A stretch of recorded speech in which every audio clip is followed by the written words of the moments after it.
Castronovo, il morto numero 3, i sicari avevano più di un motivo per vendicarsi, era la figura cardine di altri 2 omicidi. Chiusi i porti alle ONG, se una nave tedesca la responsabilità è della Germania e non dell'Italia, se fa spola fra Africa ed Italia. Una cosa è salvare vite in mare, altra cosa è traghettare. Intanto l'hotspot di Lampedusa è al collasso e nei cimiteri agrigentini arrivano nuove bare. Mentre il presidente della regione Schifani è in dissonanza con la riconferma di Miccichè presidente dell'Arsa, escono i primi rumors sui probabili assessori regionali. È drammatico il dato sulla dispersione scolastica in Sicilia, quasi il doppio rispetto alla media nazionale.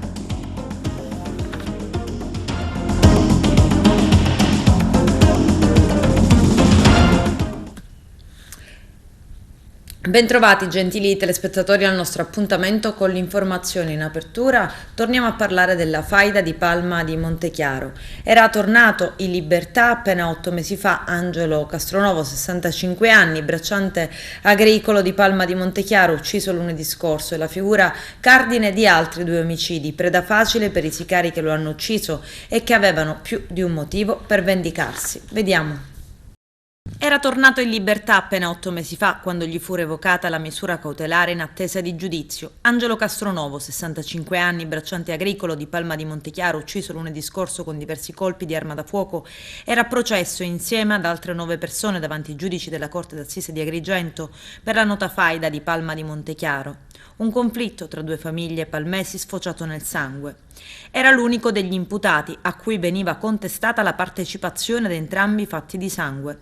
L'omicidio di Enrico Rallo, 38enne ucciso a colpi di pistola di fronte al Bar Mazza a Palma di Montechiaro nel 2015, e quello di Salvatore Azzarello, 39enne bracciante agricolo freddato nell'agosto 2017 da un comando nelle campagne di Contrada Burraiti mentre si trovava a bordo del suo trattore. Nel 2019 Angelo Castronovo viene arrestato nell'operazione congiunta di Carabinieri e Polizia. Il GIP, applicandogli la misura cautelare in carcere, scrisse: «È la figura cardine, la costante delle 2 vicende, amico degli uni contro gli altri, ma all'occorrenza amico degli altri contro i primi». Castronovo era finito in carcere 2 anni fa e scarcerato 8 mesi fa. Preda facile per i sicari che oggi lo hanno ucciso e che avevano più di un motivo per vendicarsi. Per gli inquirenti non ci sono dubbi, Castronovo avrebbe fissato l'appuntamento fatale con il morto numero 1, Enrico Rallo, nel 2015, non presentandosi e attirandolo nella trappola. Sarebbe poi stato lo stesso Angelo Castronovo, quasi 2 anni più tardi, a informare Ignazio Rallo su dove trovare Salvatore Azzarello, morto numero 2. Angelo Castronovo, oggi morto numero 3, era chiamato Upazzo, era conosciuto in paese come trafficante di armi, che agevolmente, con l'aiuto di alcuni suoi fidati collaboratori, riusciva ad importare dall'estero. Nel 1991 si salva miracolosamente in quella che è conosciuta come la strage di Capodanno, avvenuta all'interno del Bar 2000 nell'ambito della guerra tra Cosa Nostra e Stidra. Viene arrestato 2 volte per armi negli ultimi 3 anni, ma soprattutto per gli inquirenti è colui il quale ha fornito informazioni essenziali per eseguire i 2 delitti. È stata chiamata Tiffany, l'operazione antidroga coordinata dalla Procura di Catania ed eseguita all'alba da oltre 100 carabinieri del comando provinciale. Tra le province di Catania, Palermo, Siracusa e L'Aquila, 13 soggetti destinatari di ordinanza di custodia cautelare, di cui 8 in carcere e 5 agli arresti domiciliari. Sono accusati a vario titolo di associazione per delinquere finalizzata al traffico e alla detenzione ai fini di spaccio di sostanze stupefacenti. Erano attivi in diversi paesi etnei. Le indagini hanno consentito di definire la struttura, i ruoli e i singoli associati, tra cui alcuni contigui al clan mafioso Laudani di Catania. L'operazione eseguita dai carabinieri della compagnia di Acireale ha permesso di smantellare un'associazione per delinquere attiva nei comuni di Aci Buonaccorsi, Via Grande, Aci Sant'Antonio, Pedara e San Giovanni La Punta, che si occupava della vendita all'ingrosso e al dettaglio di partite di cocaina e marijuana, privilegiando anche altre organizzazioni criminali dell'Interland catanese. Dall'indagine è emerso un sistema ben strutturato di gestione del traffico di droga, i cui proventi, stimati in diverse centinaia di migliaia di euro, venivano reinvestiti nel mercato degli stupefacenti utilizzati per il mantenimento delle famiglie degli associati.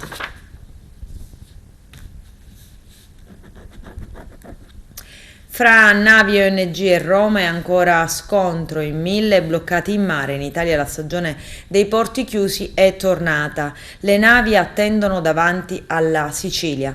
Se tu incontri per caso in mare una barca in difficoltà, sei tenuto a salvare chi è a bordo, sottolinea il premier Giorgia Meloni. Ma se fai la spola tra le coste africane e l'Italia per traghettare migranti, violi apertamente il diritto del mare e la legislazione internazionale. E se una nave ONG batte bandiera, poniamo tedesca, i casi sono due: o la Germania la riconosce e se ne fa carico, o quella diventa una nave pirata, conclude Meloni.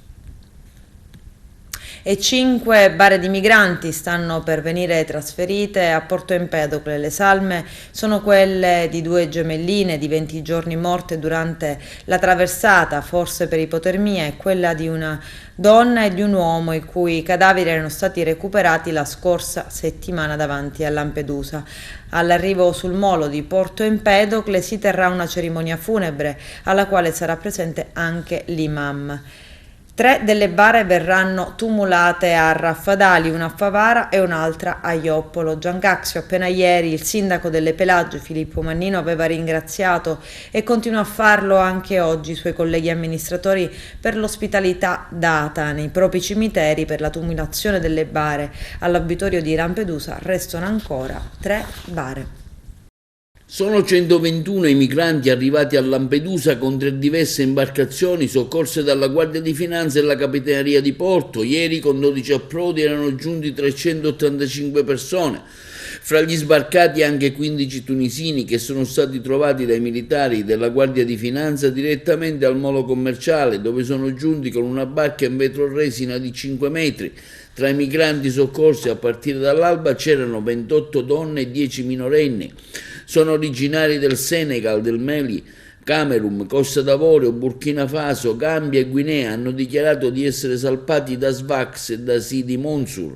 Gli sbarchi hanno messo in crisi l'hotspot dell'isola, dove ci sono 1599 migranti a fronte dei 350 che ne dovrebbe ospitare al massimo. La prefettura di Agrigento ha disposto già il trasferimento di 360 persone a Porto Empedocle, 110 con il traghetto della mattina e 250 con quello della sera.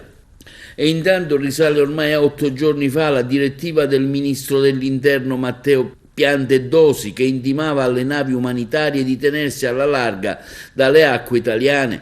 Allora erano 2, la Humanity 1 e la Ocean Viking, si è aggiunta successivamente una terza, la Geo Barents, e ora sono 985 complessivamente i migranti soccorsi in mare, in stand-by sulle 3 immigrazioni che incrociano a poche miglia dalle coste siciliane. A bordo ci sono tanti bambini e c'è chi ha bisogno di cure immediate, premono le organizzazioni umanitarie che hanno indirizzato molteplici richieste a un porto sia in Italia che a Malta, tutte andate a vuoto. E la SOS Mediterranea avvisa come la nostra situazione non sta evolvendo. Ci auguriamo che i governi italiani ed europei ci diano un approdo, un porto sicuro per dimenticare ciò che è successo prima in Libia. Dopo quasi 12 giorni su Ocean Viking ai sopravvissuti come Abdel serve immediatamente un porto sicuro. Pensavo che la Libia fosse la fine dei miei problemi, ma ora siamo bloccati su questa nave da 10 giorni. Ascoltiamo direttamente la sua testimonianza. Ho 27 anni, vengo dalla Siria. Ho avuto molti traumi legati alla violenza delle bande armate in Libia. Pensavo che la Libia fosse la fine dei miei problemi, ma ora siamo bloccati su questa nave da 10 giorni. Ringraziamo l'equipaggio della Ocean Viking per aver provveduto a noi, ma non ci aspettavamo questa lunga permanenza qui. Sta diventando stressante, non dormiamo, non ci sentiamo a nostro agio. Ci sono persone che stanno soffrendo fisicamente ed emotivamente a causa del loro soggiorno in Libia. La situazione in Libia non è descrivibile, è stata molto brutta. Spero che si possa trovare una soluzione in fretta, sbarcando presto. Non sta succedendo niente, la nostra situazione non sta evolvendo, è una cosa brutta. Il nostro morale sta peggiorando sempre di più. Ci auguriamo che i governi italiano ed europeo ci diano un approdo o un porto, così potremo dimenticare quello che ci è successo prima in Libia. Grazie.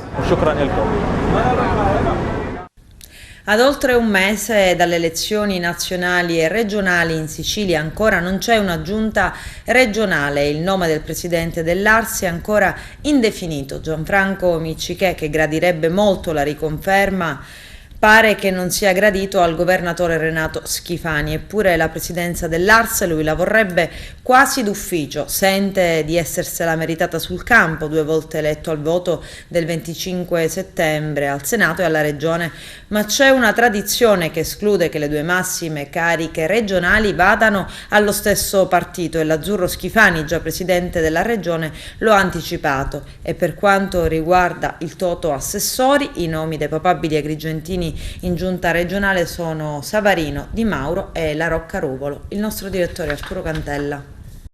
Si avvicina a grandi passi la soluzione della nomina degli assessori regionali in giunta del neopresidente Renato Schifani.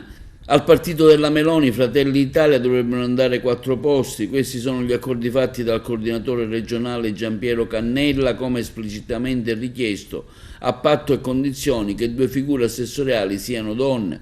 Stando alle previsioni dovrebbero essere una l'agrigentina Giusy Savarino, che dovrebbe andare al territorio ambiente, fedelissima dell'ex presidente Nello Musumeci, ora ministro con la delega per il sud e il mare. L'altra si tratterebbe di Elvira Amata, mentre per gli altri 2 posti dovrebbero andare 2 figure maschili, uno dovrebbe essere Alessandro Aricò, l'altro Giorgio Assenza. Una partita ancora aperta sul nome potrebbe essere quella dell'ex assessore Razza, già alla sanità, sponsorizzato fortemente dall'onorevole Nello Musumeci, ora ministro. La concertazione è aperta, per Schifani potrebbe essere un problema da non poco, visto che sempre il presidente ha dichiarato di non volere assessori esterni non eletti direttamente nella sua giunta, in quanto una decisione in tal senso spingerebbe anche gli altri partiti della coalizione a fare richieste analoghe sia per la Lega che per Forza Italia, in particolare su deleghe che vorrebbero essere assegnati a degli ex non eletti. Non ce l'hanno fatta alle elezioni. Diversi sono i casi in tal senso, uno di questi potrebbe essere l'agrigentino Carmelo Pullara. Per la Lega le deleghe sembrerebbero essere già definite, una al catanese Luca Sammartino e l'altra al palermitano Vincenzo Figuccia, e Marianna Caronia prenderebbe il posto di capogruppo all'ARS. In Forza Italia si sta decidendo il nome delle donne, la favorita è l'onorevole Margherita La Rocca Ruvolo, agrigentina e sindaco di Montevago, mentre Edi Tamaio andrebbe all'economia. Intanto oggi è prevista una riunione del gruppo di Forza Italia indetta dal presidente dell'ARS Miccichè, che incontrerà i suoi. Miccichè ancora non ha sciolto la riserva se va a Roma o no, ma ancora ha tempo per farlo e riaccarezzerebbe l'ipotesi di un nuovo mandato a presidente dell'Assemblea regionale siciliana, incarico che però è molto ambito dal meloniano Gaetano Galvagno. Per ciò che riguarda gli altri posti in giunta, 2 andrebbero alla nuova DC di Totò Cuffaro e 1 all'MPA di Lombardo. Cuffaro avrebbe designato, a meno di ultime sorprese, la palermitana Nuccia Albano e il catanese Andrea Messina, mentre come capogruppo sarebbe stato designato l'agrigentino neoeletto Carmelo Pace, ex sindaco di Ribera, che al momento sta formando il partito in provincia con quotidiane adesioni nei vari comuni, ultima in ordine di comunicazione quella avvenuta a San Biagio Platani con Cinzia Notonica, nominata commissario cittadino del partito, come quella avvenuta a Casteltermini, ove è stato costituito il coordinamento cittadino con la nomina di Maurizio Giuliano commissario, Giuseppe Amato e Carmelo Salamone come vice. Per il partito di Lombardo l'assessore dovrebbe essere l'agrigentino ed ex presidente dell'Assemblea regionale siciliana, onorevole Roberto Di Mauro, cui sarebbe assegnata la delega dell'energia e dei rifiuti. E il consigliere comunale di Agrigento, Mario Fontana, aderisce a Forza Italia. C'è il servizio. Il consigliere comunale di Agrigento, Mario Fontana, comunica nella sua nota stampa che aderisce a Forza Italia. Dopo un lungo periodo di riflessione, già da qualche mese, continua Fontana, ho maturato la convinzione di aderire al partito di Forza Italia, condividendone le linee politiche nazionali, regionali e locali. Sin dal momento della mia elezione, continua Fontana, al Consiglio Comunale, pur non facendo parte della maggioranza, ho sempre assunto una posizione responsabile, ne ho condiviso le iniziative che ne ritenevo fossero a vantaggio della collettività. A tal riguardo, afferma il consigliere comunale Fontana, vorrei ringraziare il vice coordinatore regionale Riccardo Gallo, la coordinatrice Margherita La Rocca Ruvolo, i colleghi consiglieri di Forza Italia Giovanni Civiltà, Carmelo Cantone e Simone Gramaglia per aver mostrato disponibilità e affetto per la mia adesione al partito di Forza Italia, che oggi rappresenta il partito dei moderati. La recente autorevole elezione a Presidente della Regione dell'onorevole Schifani dimostra, afferma Fontana, ancora una volta la vitalità di Forza Italia e dell'intero centrodestra, e sono certo che l'autorevole, competente e illuminata guida del governo siciliano porterà risultati fruttuosi per il bene della Sicilia e dei siciliani, convinto che questa mia meditata e approfondita adesione, in considerazione dei virtuosi collegamenti regionali, mi consentiranno ancor di più di portare avanti le istanze che, a parer mio, rappresentano il volano di una crescita culturale, sociale ed economica. Recentemente il padre di Mario, onorevole Vincenzo Fontana, già presidente della provincia regionale di Agrigento, si è candidato per il Parlamento regionale siciliano, ottenendo un brillante risultato, voti che hanno consentito alla lista di Forza Italia di essere la prima in provincia di Agrigento di eleggere 2 parlamentari, l'onorevole Riccardo Gallo e La Rocca Ruvolo, oltre che un fattivo sostegno all'elezione del presidente regionale l'Azzurro Renato Schifani. È drammatico il dato sulla dispersione scolastica in Sicilia, pari al 21,1%, quasi il doppio rispetto alla media nazionale del 12,7%, e ancor più lontano dal livello fissato dal Consiglio dell'Unione Europea del 9% da raggiungere entro il 2030. Vediamo. Cosa determina, cosa elicita nei ragazzi la dispersione scolastica? Spesso può essere un sintomo di una forma di malessere non soltanto intrafamiliare, perché la dispersione scolastica è una forma di malessere, o meglio una spia che si accende di allarme, che non va mai sottovalutata. Spesso possono essere correlati a disfunzioni intrafamiliari, a condizioni di tranquillità venuta meno all'interno di un clima non soltanto familiare ma anche sociale a volte, e spesso la manifestazione prima è quella proprio della dispersione scolastica. Questo significa che bisogna lavorare a monte? Bisogna lavorare a monte, ma soprattutto all'interno della famiglia, perché spesso si delega troppo alla scuola compiti che in realtà sono genitoriali, e servono dei riferimenti forti, perché sta cambiando il concetto di famiglia negli ultimi anni, segnatamente negli ultimi 2-3 anni, e c'è stata una ridefinizione del contesto e dell'humus in cui il ragazzo si cresce e si sviluppa, e questo purtroppo può essere una conseguenza di questo periodo abbastanza lungo, troppo lungo, in cui è stato ridefinito proprio l'habitat del minore, e spesso molti disagi passano attraverso la dispersione scolastica. Quale può essere un metodo di intervento per prevenire? Sicuramente incidere non soltanto sul ragazzo ma anche sul nucleo familiare, perché spesso incidere sul nucleo familiare, ma anche in termini di prevenzione, non soltanto come individuazione di fattori di rischio, ma anche come pressione su quei fattori salutotropi che sono necessari al ragazzo, non ultimi il fatto che il ragazzo abbia ancora bisogno di riferimenti genitoriali, che spesso invece vengono sostituiti con altri tipi di riferimenti.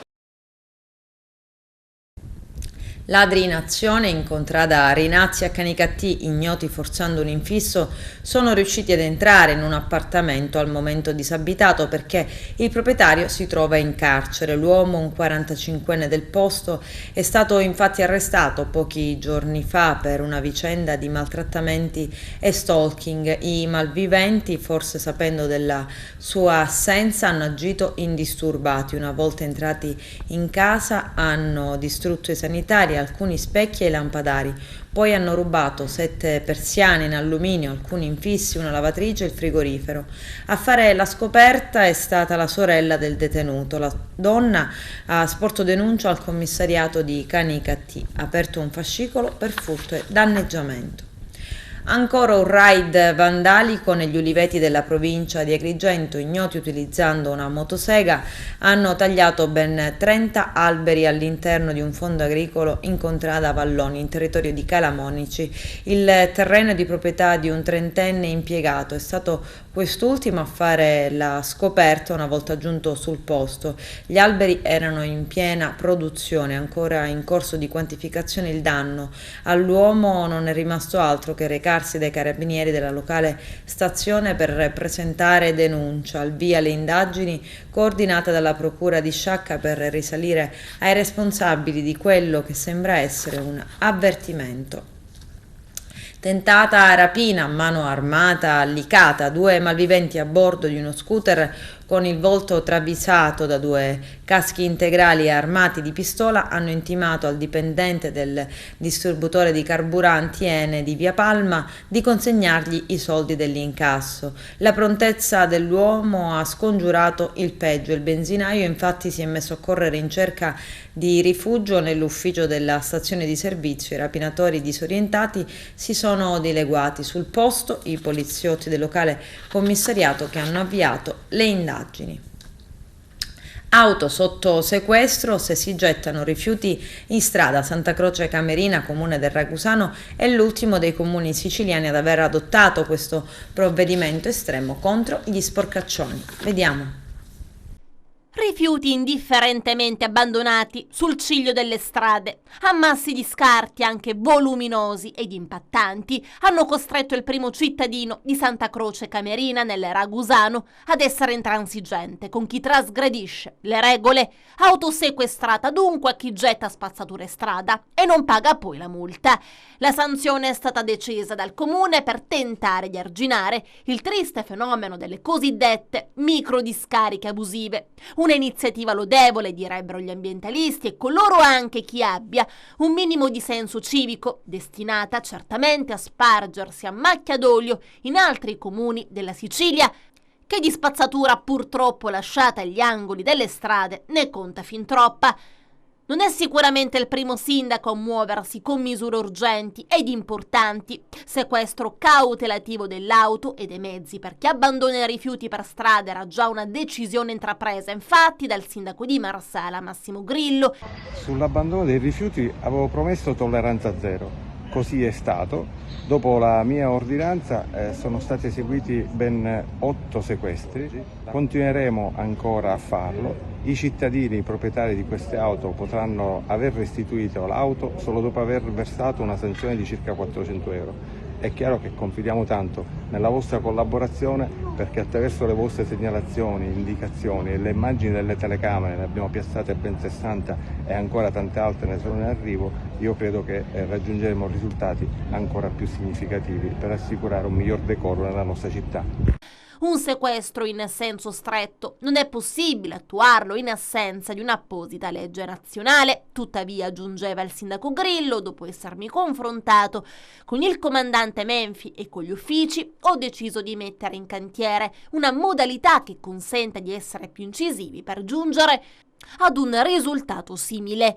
La città di Marsala sarà il primo comune in Sicilia ad adottare un provvedimento di questo genere, diceva ancora il primo cittadino, e desidero informare la cittadinanza che è mia intenzione adoperarmi attraverso i partiti con i quali intrattengo un dialogo politico e gli organismi dell'ANCI di cui sono parte per far giungere in Parlamento un progetto di legge che istituisca e disciplini adeguatamente un vero e proprio sequestro amministrativo del mezzo a carico di chi abbandona i rifiuti. Sequestro che nella proposta di cui mi farò promotore potrà divenire confisca nei casi più gravi e comunque in caso di reiterazione della condotta.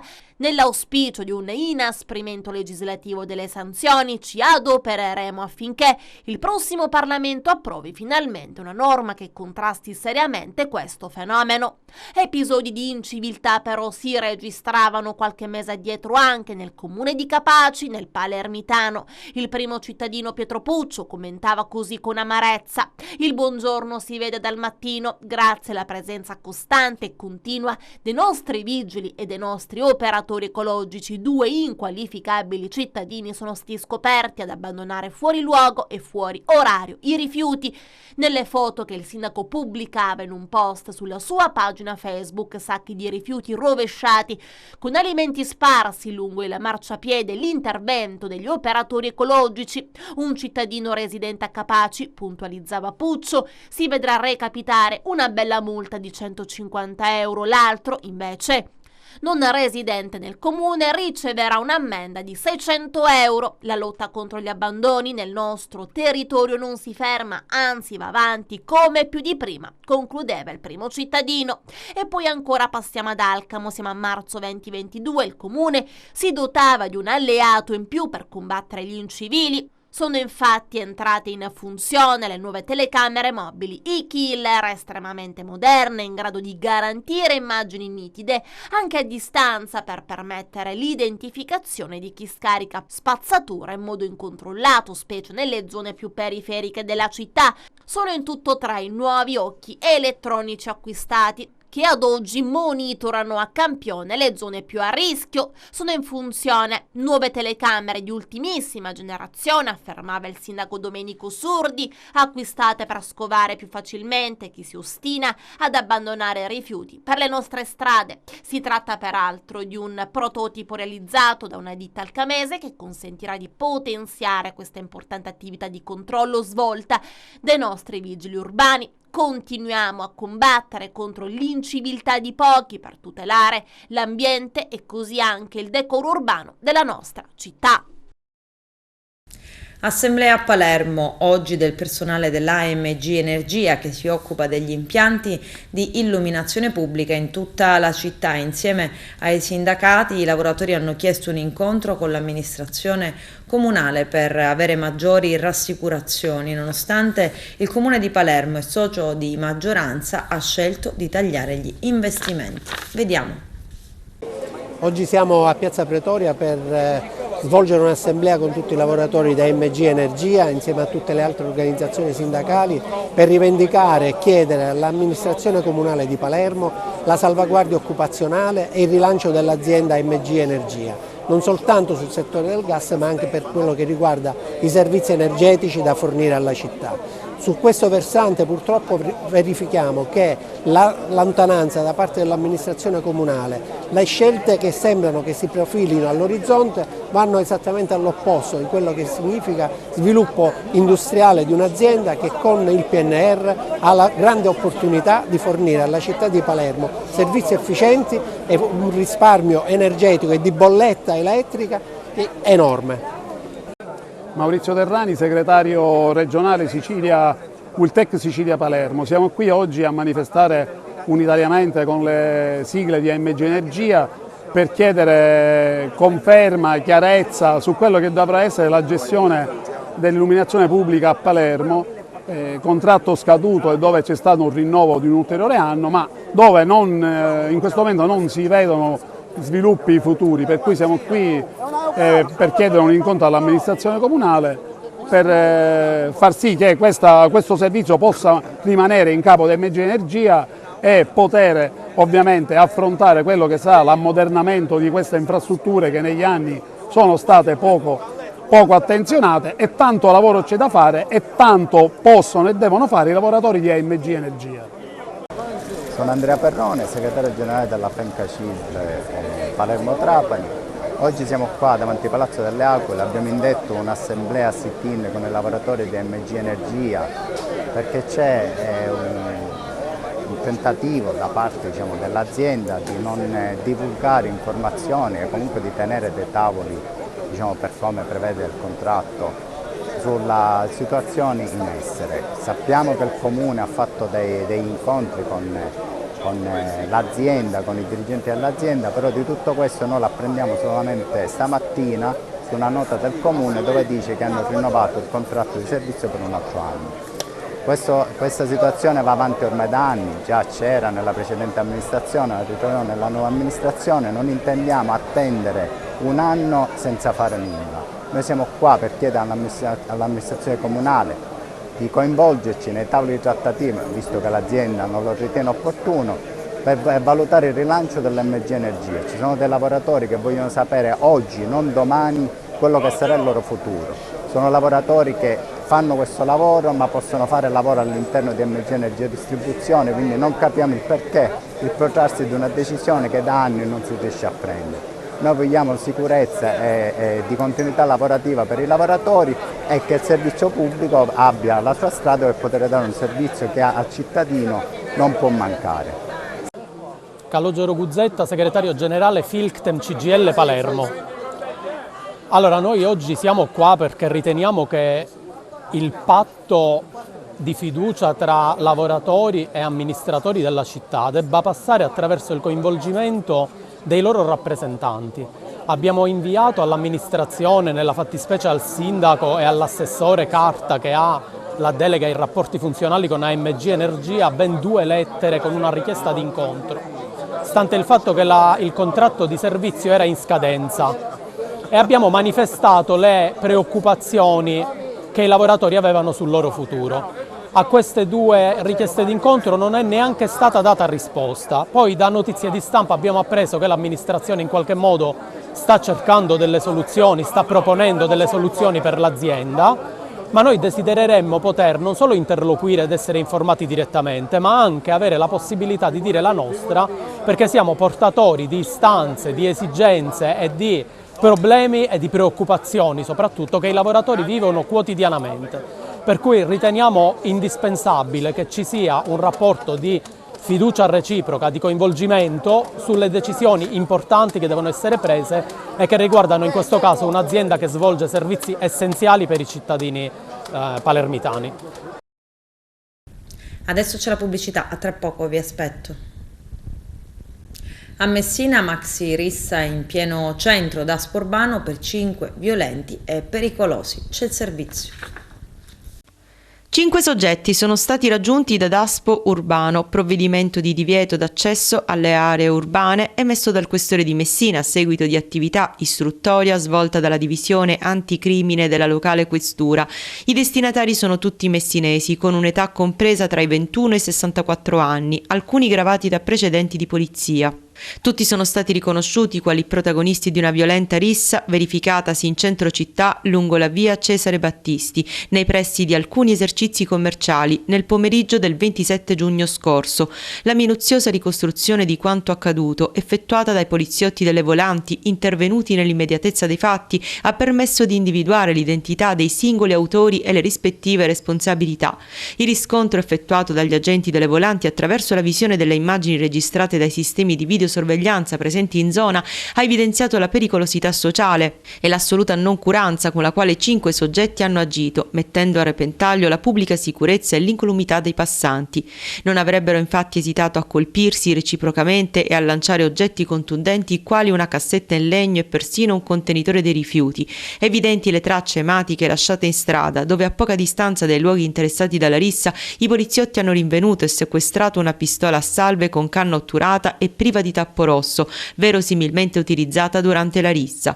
Ricostruita la dinamica dei fatti, il profilo dei 5 soggetti è stato quindi esaminato dagli uomini della divisione anticrimine, la cui istruttoria è stata accolta dal questore, che ha firmato il provvedimento della durata di 2 anni, durante i quali gli stessi non potranno accedere o anche solo stazionare nei pressi di alcuni esercizi commerciali cittadini.